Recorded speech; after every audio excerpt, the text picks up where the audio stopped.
ሚሙን ፕላትፎርም ላይ ጆይን አድርጋችሁ እየሰራችሁ ከሆነ ዛሬ በዚህ ቪዲዮ 3 ኬ ፖይንት ያልኳቸውን ነጥቦች በደንብ አድርጌ እነግራችኋለሁ። ሁላችሁም ይህንን ቪዲዮ ላይክ በማድረግ ጀምሩ። ወደ ቪዲዮ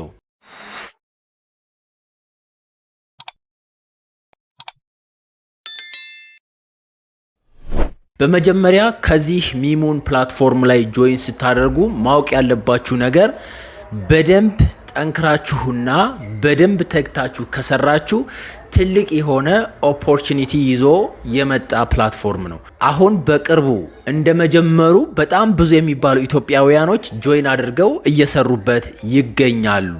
ኢትዮጵያ ውስጥ ያሉና ከኢትዮጵያ ውጭ ያሉ ስትሪመሮች የሚቀበሉት የገንዘብ መጠንም የተለያየ ነው። ስፔሻሊ ናይጄሪያን እና ኢትዮጵያን ኮምፔር ብታደርጉ በሰዓት የሚያገኙት ቫሊዩ ወይንም ዋጋ በጣም ይለያያል።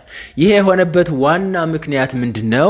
እኛ ብዙ ስለማንሰራና በእኛ በኩል ድርጅቱ የሚያገኘው ገንዘብ አናሳ ስለሚሆን ፕሮፊት ከሚያገኝበት ሀገር ላይ ኢንቨስት ማድረግ ይፈልጋል ማለት ነው። ከዛ ውጭ እኛ ጠንክረን የምንሰራ ከሆነ ልክ ናይጄሪያ ውስጥ ሆነው እንደሚሰሩ ስትሪመሮች የማንከፈልበት ምንም አይነት መንገድ የለም። እኛም ይሄ እንዲሆን ብዙ ስራዎችን የምንሰራ ይሆናል። ወደ ዋናው ነጥቤ ስገባ ኬ ፖይንት ብዬ ያስቀመጥኳቸውን 3 ነገሮች እናነሳለን። የመጀመሪያው ኢንቫይት ቶፕ ታየር ስትሪመር።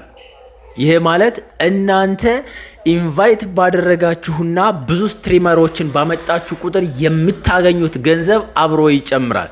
ስፔሻሊ በአንድ ሰው እስከ 20 ብር ልታገኙ ትችላላችሁ። ብር ስል ሁልጊዜም ኮንሲደር ማድረግ ያለባችሁ ይሄንን ነው።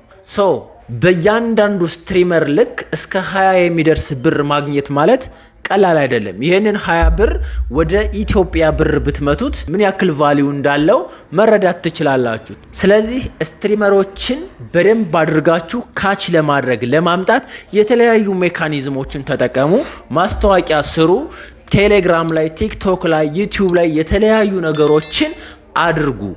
አት ዘ ኤንድ የምታገኙት ቫልዩ በጣም ወሳኝና አሪፍ ነው ማለት ነው። ሁለተኛው ኬ ፖይንት ብለን የምናነሳው ሃይሊ ሬቨኒው ሼር ግሎባሊ ነው። ያ ማለት እንግዲህ እናንተ የምትሰሩትን ስራ ወይንም በምታደርጉት እንቅስቃሴ የምታገኙት ኮሚሽን አሪፍ ነው። ለምሳሌ እንበልና እናንተ ከሆነ ሰንበዲ ጋራ ጊፍት ተሰጣጣችሁ ኦር ደግሞ ኮይን ኤክስቼንጅ ተደራረጋችሁ እንበል። ከዛ ውስጥ እንግዲህ 70% ለኦነሩ ነው የሚሆን፣ ለእናንተ ወይንም ለሰጣችሁ ሰው ነው የሚሆነው። ከዚህ ውስጥ የተቀነሰው 20% ደግሞ ለስትሪመር ሪዋርድ ነው የሚሆን። ያ ማለት ስትሪም ለሚያደርጉ ሰዎች ካምፓኒው ምን ያደርጋል? ሪዋርድ ያደርጋል አይደለ? ስለዚህ 20% ለዛ ነው ዲስትሪቢዩት የሚያደርገው። ቀሪው 5% ደግሞ ለስታር ስትሪመሮች ነው የሚሆነው። ስለዚህ የሚቀነሰው 30% ኦልሬዲ ለከስተመር ነው ዲስትሪቢዩት የሚደረገው ማለት ነው። 70% ለኦነሩ፣ 20% ለስትሪመሩና 5% ደግሞ ለስታር ስትሪመሩ ማለት ነው። ከስትሪመር ትንሽ ከፍ ላለው ስታር ስትሪመር ይሄ 5% ዲስትሪቢዩት ይደረጋል፣ ይከፋፈላል ማለት ነው። ሶስተኛው ኬ ፖይንት ብለን የምናነሳውና የዚህ ፕላትፎርም መለያ ባህሪ ኖ ኤጀንት ነው። ኖ ኤጀንት የሚባል ነገር የለም። እኔ እናንተን ጋብዣችሁ ብትገቡ እኔ ለእናንተ ኤጀንት አይደለሁም። ሁሉም ሰው ሆስት ሆኖ ነው የሚሰራው። ይሄ ደግሞ ከሌሎቹ ስትሪሚንግ አፕሊኬሽኖች በጣም የሚለየው ፊቸሩ ነው። ኖ ኤጀንት፣ ኖ ኮንፍሊክትስ ኦቨር አካውንት ካንስሌሽን።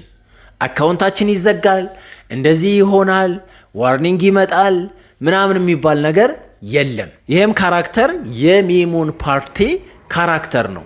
ማንም ሰው የሰራውን ያገኛል። ማንም ሰው የደከመበትን ይበላል። ማንም ሰው ይሄ ገንዘብ ሊጠፋ ይችላል፣ ይሄ ገንዘብ በዛ ሊሄድ ይችላል፣ ኦር አካውንቴ ዋርኒንግ ይመጣበታል፣ ኦር ኤጀንቴ ጋር መግባባት አልቻልኩም የሚባል ነገር የለም። ሁሉም ሰው ሆስት ሆኖ ይሰራል። ሁሉም ሰው ስትሪም ማድረግ ይችላል። ሁሉም ሰው 70%ን ሪቨኒው ሼር ማግኘት ይችላል። ብቻ እያንዳንዱ ነገር እዚህ ፕላትፎርም ላይ ጽድት ያለና ክሊር የሆነ ጉዳይ ነው ማለት ነው። አንዳንዴ እዚህ ፕላትፎርም ላይ ጆይን ስታደርጉ ኤጀንት እንዴት ነው የምሆነው? ማን ነው ኤጀንቴ? በየት በኩል ነው የማገኘው? ምናምን የሚባል ነገር የለም። ኖ ሞር ኤጀንትስ ሄር። በቃ አለቀ። ኤጀንት የሚባል ነገር የለም። ሁሉም ሆስት ነው። ግን የምትገናኙ እንዴት ነው? እናንተ ከጋባዣችሁ ጋር ትገናኛላችሁ። ያ ማለት የጋበዛችሁ ሰው የሚያገኘው ሪዋርድ አለ። እናንተ ስራ ስትሰሩ ወይም ደግሞ ስትሪም ስታደርጉ የሚያገኘው ሪዋርድ እንደተጠበቀ ነው። ከዛ ውጭ ግን የሆነ ሰንበዲን ትጋብዛላችሁ፣ ያ ሰው ደግሞ የሆነ ሰንበዲን ይጋብዛል። ምንም የኤጀንትና ሆስት ፕሮሰስ የሚባል የለም። ሁሉም ሰው ሆስት ሆኖ ይሰራል። እነዚህ 3 ነጥቦች የሚሙን ፓርቲ ኬይ ፖይንትስ ልንላቸው እንችላለን። ምናልባት እስካሁን ድረስ ይህን ፕላትፎርም ጆይን ካላደረጋችሁ የዚህን ፕላትፎርም ሊንክ ከኮመንት መስጫ ቦታ ላይ ከዲስክሪፕሽን ላይ እና እዚህ ጋር በማስቀምጠው የቴሌግራም አድራሻ ማግኘት ትችላላችሁ። ለዛሬ የነበረን ቪዲዮ ይህንን ይመስል ነበር። በሌላ በአሪፍ ቪዲዮ እስከምንገናኝ ድረስ ፒስ